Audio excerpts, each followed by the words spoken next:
we're talking about an environment, the offshore environment, where we have relatively little in terms of pre-existing infrastructure. There isn't something like an existing highway network, if you like, which is already laid out.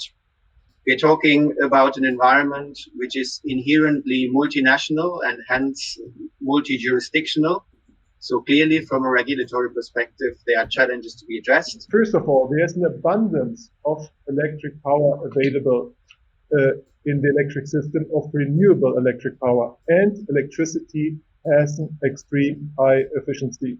We have to make the excess wind available for other sectors for two reasons. First, to decarbonize other sectors, and in addition, to have the flexibility. In 2030, the share of renewable energy in PG portfolio will grow to 50%.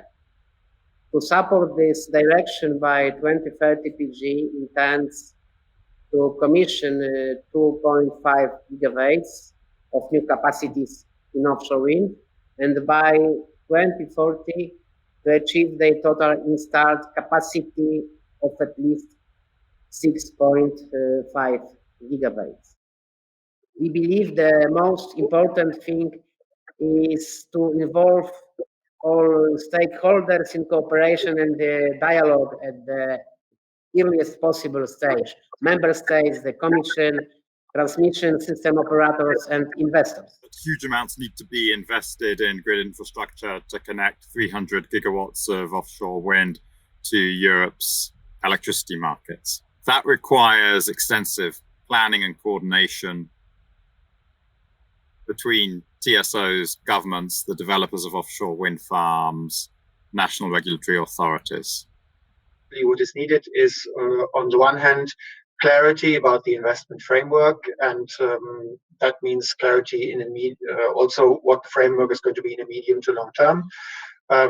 Clarity about the, let's say, the level of ambition, because I think that is what's going to allow the industry to scale up its production capacities. We need lots of new factories.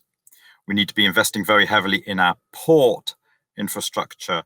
The recovery plan and the national recovery and resilience plans have a key role to play in facilitating investments in this sort of port, logistics, and supply chain infrastructure.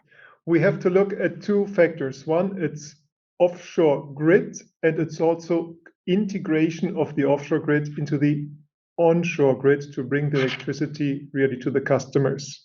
We have to look at the system perspective. It's not only sufficient to build the wind farms, but in addition, we have to truly integrate it into the system with sector coupling and sector integration. We believe that offshore wind may be and should be a part of a broad plan for sea planning, taking into account other sectors.